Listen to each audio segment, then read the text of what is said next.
All right, welcome to Round Rock, Texas. I'm sitting down and this guy's still towering over me. I'm always the short guy. It's 6'7", Big Ben McDonald. Thanks for taking some time to visit. My pleasure. Boy, life doesn't get much better, right? We're in a baseball park, a beautiful park, and it's warm for February. Almost 80 degrees, man. Don't get much better than that. So, and the weather's supposed to hold up pretty good here in Round Rock. So I'm looking forward to seeing these four teams. This is one of the special things about LSU baseball, right? You come to LSU, you get to go play at Minute Maid Park last year, Shriners Classic, and then this year in this event.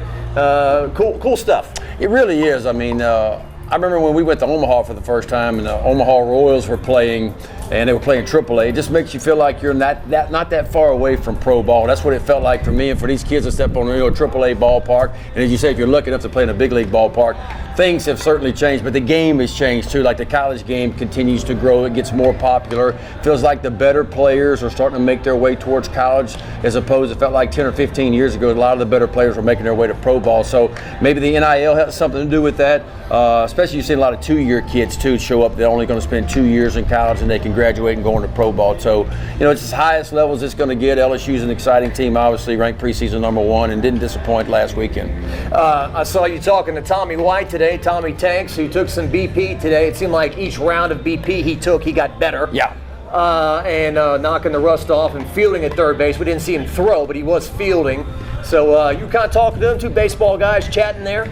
Yeah, you know, I mean, when it happened last Friday, we were all concerned the way he went off the field. Didn't know. Come to find out, he had a similar type injury the year before at NC State. Missed about a week or 10 days.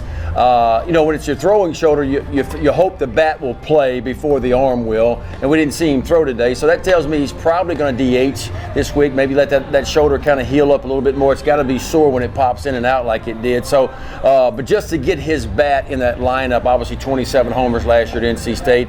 He's protection for Dylan Cruz and Trey Morgan and all the other guys. And so you put that bat back in that lineup, it makes this LSU offense even better. Yeah, and I'm not a baseball guy. I listen to you guys talk about lefty, righty, and all that stuff. I get confused, all right? But I do know that if you put him at DH, then where does Jared Jones go? All right? That's a good question.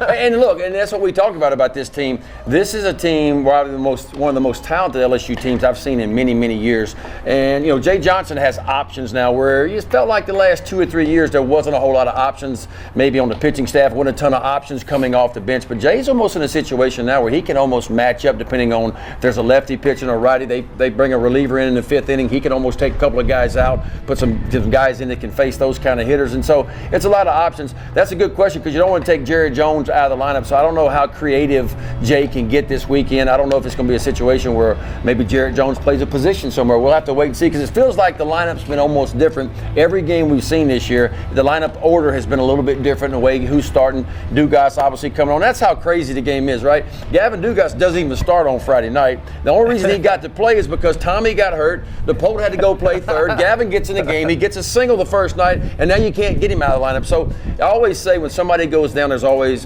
an opportunity for somebody else. And look, Gavin Dugas has taken that opportunity and run with it.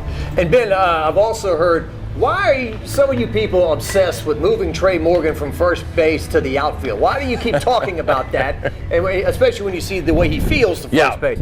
But then I heard Jared Mitchell talking to Mikey Montuk and said last night, take a look at all the guys playing first base in the majors. Do any of them look like Trey Morgan? And maybe the answer is no. So is it a case of that's his future or whatever? You know, it's hard for me to say. I think he may end up being a professional outfielder. I'll tell you the difference is, in the big leagues, the fielders are so good, they make such good throws, you don't need a great defensive first baseman. Where in college ball, the kids aren't quite as accurate with their throws, so when you have an elite defender like Trey Morgan, you need him at first base because he can save you so many runs around the bag because he can keep the ball in front. That's really the difference. Trey Morgan projects out to me as a corner outfielder, probably more of a left fielder because he can run. You normally don't see that kind of athlete at first base, but in the college game, it's important for him to be there just because he will save you so many runs at the end of a season. What was that 80s game, Dig Dug? Dig it out. That's right, Dig Dug. One of my favorites. Space Invaders and Asteroids and Pac-Man and all that. Dylan Cruz, you've been around a lot of special players, either playing at LSU or covering the games. I heard, I think it was Kendall Rogers talking about him, saying he's like this, kind of like Jay Johnson, his head coach. You know, if if he hits a grand slam, I mean, there might be some emotion in the bottom of the Right. ninth, but he's not a explosive, emotional person. Yeah, he's almost like a professional out there. The way he goes about his business every day, the way he works. He had a lot of attention coming out of high school as a Team USA guy almost every year. So he had a lot of attention. Was probably going to be a first-round draft pick. Kind of bowed out of the draft. He wanted to come to LSU. He wanted the college experience. But I like that about him because there's not a whole lot of peaks and valleys with him. Like, he's just that one of those guys that goes about his business every day. It's almost like a professional approach, and very well could be the #1 pick in the country. Wyatt Langford, the outfielder at Florida, might have to say something about that. Of course, Chase Dolander over at Tennessee could be the first pick too. But those three guys are three to keep an eye on as potential first-round draft picks. Because what we're hearing is the college talent is a little bit stronger. The last few drafts have been more high school heavy. It feels like they're saying the college draft is more heavy this year. So good chance for Dylan Cruz, potentially win the Golden Spikes Award, lead LSU to Omaha, and maybe be the first pick in the country as well. That's awesome. Who was the first pick in the country in 1989? 89. That was me a long time ago. I'm glad you reminded me. It's been that long ago. I was trying to remember. Did you move into the 90s if it was 1990? No, it was 89. It was 89. It's 89 right there. All right, you're a pitcher. Paul Skeens couldn't have been much better in his first outing, and so he's trying to put back-to-back outings together. And watching him swing the bat a while ago, he's not too shabby at the plate either. It's a difference maker at the plate for sure. Big time pop. He can leave the opposite way as quickly as anybody can. But the problem you have with Jay is, do you risk your Friday night guy to potentially DH him when I may have somebody that could put up similar numbers to him that's sitting on the bench? And I think that's what Jay's going to fight all year long. Now, in a different year where the talent wasn't quite as deep as it is right now, maybe you take a chance and you pitch him on Fridays and he DHs on Saturdays and Sundays. But I just feel like a guy for me that's such a difference maker, a real Friday night guy. I mean, how impressive was he in that weather we had last Friday? The first pitch out of his hand was 99, and then the 98th and final pitch was 98 miles an hour. He carried his velo through basically 100 pitches. You don't see many guys can do that. I mean, he's every bit of 6'6", 240 pounds. He's going to be a very high pick. And so if I'm his agent, I'm going, Paul, look, I know you want to hit, buddy. I know you could probably hit 15 or 20 homers for LSU this year, but you're fixing to make about $4 or $5 million in the draft if you can just hang on to July. So I'm sure his agent, but look, it wouldn't shock me if he got a couple at bats, but is the reward worth the risk of your Friday night guy? Because once he gets on base, he's got to run the bases. He could twist an ankle, he could blow up a knee, and all of a sudden you lost your real dude on the mound, and that's what you got to weigh. Right. Or if you batting the ball, hits your wrist, anything. Something like that. The message board people would go berserk on that one. What are you thinking? If I have this team and this talent from what I'm seeing right now, Paul Skeens never sees the field other than when he hops on that bump out there to throw 99. That's kind of like when they talk about, I mean, it's totally different, but take a star linebacker and put him he could be a running back, put him at running back, and he might get hurt. Is the risk worth the reward? That's right. That's right. Same thing. And then, Riley Cooper, I think a lot of people were surprised he pitched Saturday, and it might be a case where, when we get into SEC play, he won't be pitching on Saturday. So I guess the first little thing they've got to straighten out is they need Thatcher Hurd maybe to be in that weekend rotation. That's right. I mean, and look, it's not Chris Stapleton, it's really Riley Cooper. That's who it is. How about that national anthem the other day, too? That was really good by Stapleton. But I asked Jay that same question. Why is Cooper pitching on Saturday when I saw him on Friday? And he said, listen, I'm going to be honest with you. He said, Riley Cooper deserves to be in the rotation right now. He said he outpitched, other than Skeens maybe, through fall ball and through early spring leading into the season, he outpitched everybody, and I wanted to reward him. He said, Ben, I stacked my best lineup, Dylan Cruz, Trey Morgan, and he said he just mowed them all down. So he said he deserved that, and he showed that. I mean, it was, 5 1/3 of no-hit shutout innings the other day. So he's a dude that can do that for you. He can give you some length. I think at the end of the day, they're hoping that Thatcher Hurd can elevate his game. He wasn't real sharp the other day. He'll get another test against Texas coming up this Tuesday. But I think at the end of the day, they're hoping that Thatcher Hurd can elevate and get into that weekend rotation where you'll see Hurd. And I think that's the idea, because how valuable is Cooper? We saw him, 3 different times in conference play last week and pitch every game of the weekend coming out of that bullpen. He can come in there, he can get the righties out as well as he can get the lefties out. And so I think he's a very valuable piece. But if he keeps pitching like he's pitching, who knows if you can get him out of the rotation. Yeah, and you can't complain about anything, but at the same time, and I love Blake Money, but last year I think in Blake Money's first 2 starts, I think it was 14 innings, and he gave up 0 runs. That's right. That's right. And so the opposition, you've got to kind of weigh that with a grain of No salt. doubt. I mean, when you see a Western Michigan and you talk to their coach, and I say, Coach, how many times you been outside? He said, we went outside one time. We practiced on the field. Those teams are behind. Kansas State's probably behind. Iowa's probably behind. The southern teams that can get outside almost every day. So it's weird. You see these teams like Iowa and Kansas State early in the year, and you go, they're not that good. But then all of a sudden, about a month and a half later, when they get the reps outdoors, then you say, man, that's a different team. That's a really good team. Kind of like Notre Dame last year, who we saw early. We said, it's a pretty good team. Well, by the time they got the reps in, they end up in Omaha and knocking off Tennessee. So I think things change as you go through the course of 56 games during the year, and these northern teams will get their reps in. But look, Riley Cooper is outstanding, and I love the fact that he's a guy that can bounce from the rotation. He can give you a midweek start. He can go into the bullpen and do whatever. So again, one word summarizes this team for me is they have options this year that they hadn't had in previous years. Yeah. Going back to your time, it was the famous quote, John Kruk, I'm not an athlete, I'm a baseball player. That's Riley Cooper, right?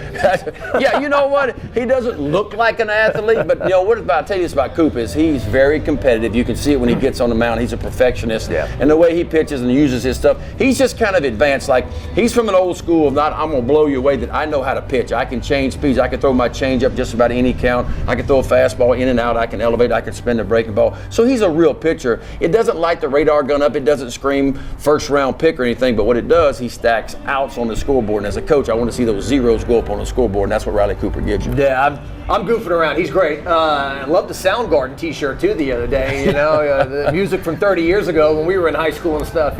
Loving that. Shores apparently was nervous. First start the other day, a little jumpy, and that's obviously to be understood. Even when you're 6'8" and 245, your heart can beat a little bit. No doubt. And his first time to hop on the bump in a college game, all 6'8" of him, 245 pounds, big arm. I saw him up to 99 the other day. He sat 95, 96. There is a ton of potential there. There's no doubt to me that Shores is a potential Friday night guy. But you got to get your feet wet first. I can remember my first appearance in college ball too, man. It's like you're floating coming in. You're just hoping to get through the first inning to try to control your emotions. But that's something as you get enough reps in, the coach keeps sending you back out on that bump. You figure out a way to control your emotions and what's going on inside. It's very difficult for a freshman to do that, especially at LSU when the expectations are always through the roof. You're on a team that's the number one recruiting class in the country. It's the number one team in the country. It's the number one transfer class in the country and number one fan base in the country. And all of a sudden you step on the bump for the first time. You can understand the butterflies. I think the next time he pitches, you'll see him a lot more under control. A few more things with you. Appreciate the time. Do you want to be number one starting the year? I watched Jay Johnson get introduced at the Rotary Club, and they congratulated him and gave him a rounding applause for being ranked number one. And I'm sure in his mind he appreciates it and say, hey, you haven't done anything yet. Right. But obviously, I like his analogy. We're running to the fire, not away from it like firefighters. Well, and look, it puts a bullseye on your chest every game. There's no doubt about that. But listen, what I always say is that's why you come to LSU. You come to LSU because the expectations are where they at. You come to LSU because you want to get to Omaha. You want to win a national title, and you want to continue that legacy of what LSU has built over the last 35 or so years. And so I think these kids understand that, but they've done a wonderful job, and Jay's got the pulse of this team, it feels like, to keep everything under control. A lot of talent. It's going to be interesting to see as we rock along the season here with lack of playing time for some, if he can kind of keep them all together, because in the world we live in now with a transfer portal, you know how it is. You can take your ball and go somewhere else really quickly. So, but I feel like Jay's got a good pulse. I think he communicates really well with this team. And so that's just part of coming to LSU and part of being on a number one team right now. Expectations are high. You all want to play, but at the end of the day, you're playing for what's on the front, not what's on the back of the jersey. And I think these kids have grasped that. Appreciate it. I was talking to Jay a while ago. I'm not sure if the coaches on the LSU campus have ever been better collectively, you know. And when I interview people about Brian Kelly, Kim Mulkey, Jay Johnson, Beth Torino's having a good comeback season so far, they say the same thing. Attention to detail. There's no detail that's too small. Watches everything. Right. And with Jay Johnson, he is just obsessed with this game. Right? Well, give Scott Woodward credit, right? Scott hired all those people. Scott's got obviously growing up in Baton Rouge. He understands, and the athletic director before Scott, I felt like, wasn't a Louisiana guy. He didn't understand what sports means to the state of Louisiana, what it means to Baton Rouge, and what our culture is. Scott gets that. Scott went to Catholic High. He's been an LSU fan forever, so he understands how important it is. You go out and you get Kim Mulkey and Brian Kelly comes over. Look, and Jay, I knew Jay at Arizona covering the College World Series the last 5 or 6 years, and the word on the street with Jay, every time I ever talked to him before he was even committed to come to LSU, was that you ain't going to out-recruit him, you ain't going to outwork him, and you ain't going to out-prepare him. We saw that. He took Arizona to, 2 College World Series in just 5 years that he was there. And so that's kind of carried over, and how quickly has he, everybody forgets, I mean, going back before last year, this LSU team was a 500 team in conference play the 4 previous years. Jay went 17-13 last year in his very first year, finished 4th, I think it was, in the SEC. So he laid the foundation last year. Then he goes and he recruits it really hard, brings in the number 1 class, number 1 transfer class. And so it didn't take Jay Johnson long. The word on the street is, who wins the national championship first? You betting on Mulkey? You betting on Jay Johnson? Is it Brian Kelly? But, I mean, I think some good things. It's a good, let's put it like this, it's a good time to be a Tiger fan right now. No doubt about it. We were at fall ball, and when they were playing some heavy metal music, we were joking around, and we said, Coach, do you like Ozzy? And he said, Ozzie Smith? I mean, his mind went directly, and that's the way he's wired. That's him. Jay doesn't have any kids. He just got married a few years ago, and people say I heard that about him. He's married to the game of baseball. You talk to anybody, he's at the ballpark every day at 7 o'clock in the morning. He's breaking down film. He's breaking down the picture. Like, he is prepared as any coach in the country is right now. And you mentioned attention to detail. I mean, I'll take you all the way back with Nick Saban. That's what we talked about when Saban was at LSU, was the attention to detail and how he went about everything. And so I think Jay's right there with, when you talk about Nick Saban and how they prepare and how they get their teams ready, Jay's right there, and this is only the beginning of what's going to be a hell of a run for LSU baseball. Well, I know everyone enjoys listening to your broadcast. You've been doing this for a while now. Yeah, I think I'm in my 22nd or 23rd year overall now, and this will be my 20th year with ESPN and 13th year with the Orioles, and it's going by fast, man. I don't always enjoy the travel, but when that umpire at home plate says play ball, I'm always all in on that. So I enjoy doing it, and I'll get 2 of the 3 LSU games this weekend. I got them against Iowa on Saturday and against Sam Houston State on Sunday, so I'll get to see the Tigers twice, and looking forward to that Iowa kid, Breck, I think is his last name, big time stuff. So you got one of the elite offenses in LSU facing a kid that's going to be up to 100 miles an hour on Saturday. That's going to be a big time matchup. That's what makes the game beautiful, right? That one guy makes a big difference. If he's not pitching that day, it's a whole different team. That's the difference between maybe football and baseball, or football, basketball, baseball, is that one guy can make a difference. And how wonderful is our game? Tennessee was the best team I probably have seen since doing commentating. They don't even make it to the College World Series. And Ole Miss last year is the 64th team really to get into the NCAA tournament. A lot of people thought Ole Miss shouldn't even have got in with their record and the way they played, and yet they go on to win the national championship. And so that's why I love baseball so much. It's about who gets hot at the right time, can run the table. It couldn't happen. I don't even follow football that much. I watch college football. I watch it at night when I'm not hunting and the ball game comes on. But if you'd asked me back in August and said, Ben, who's the best football team in the country? I'd said, Georgia is. Georgia won last year. They're number 1 this year. They're going to win again this year. Well, Georgia won. It's not like that in baseball. That's what makes it special. And you mentioned about being number 1. I think you got to go back to the number 1 overall national seeds. I think the very first year we did this back in the mid-90s, the number 1 overall seed, Miami, won it. Since then, the number 1 overall seed in Omaha has not won the College World Series. So you certainly put a bullseye on your chest when you're number 1, but hey, that's what it's all about. I'd rather be number 1 than I would be not ranked. That's true. So LSU national champion this year is the number 2 seed. Say that. There you go. Big Ben, thanks so much, man. My pleasure. Appreciate it.